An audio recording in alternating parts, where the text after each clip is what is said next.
Sindicato CEPA representa a maioria de empregados no público e está um dia fiel participante no diálogo social.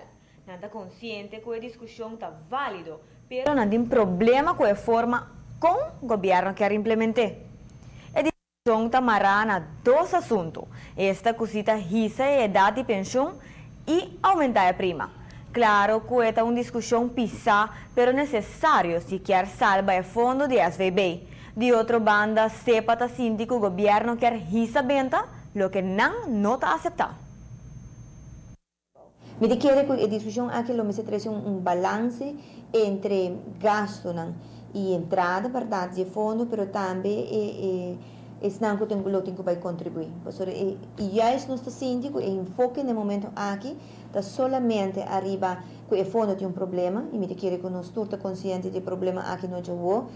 Governo traz governo, a que ele vai de forma aqui não faz nada, ou que tem que fazer algo, e a pergunta está se nós temos que fazer de forma abrupta. Então, de forma abrupta aqui não, está o qual a maioria que nós está sentindo no momento aqui não está de acordo com ele.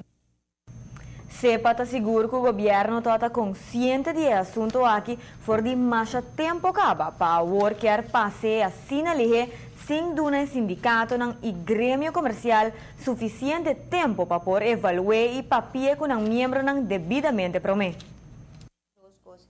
Uno está diálogo social, está instrumento de dialogar e discutir e purba chega e escuta naturalmente. E purba chega de discussão aqui para purba chega mais tanto melhor ideia não, ou em todo caso não pode ser menos efeito para a classe trabalhadora e para a comunidade. E de outra banda tem um governo que está agora eleger legitimamente e tem que carregar responsabilidade para a direção que quer o país.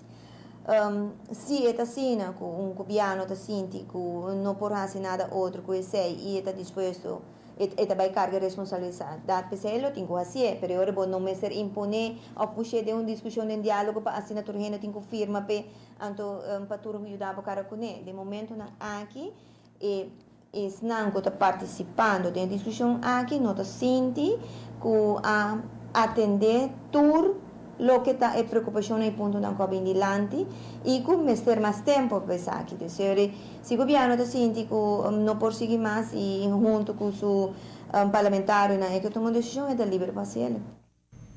Sindicato CEPA avisa de participar amanhã na discussão de diálogo social, mas não está convencido ainda que lo sostener a ideia para aumentar a idade e prima de pensão. Banda de esse governo propõe o mesmo protocolo para risa e prima de AZV também. O assunto de SVB tem certo sostém, mas é um para risa e prima de AZV está contando com bastante resistência.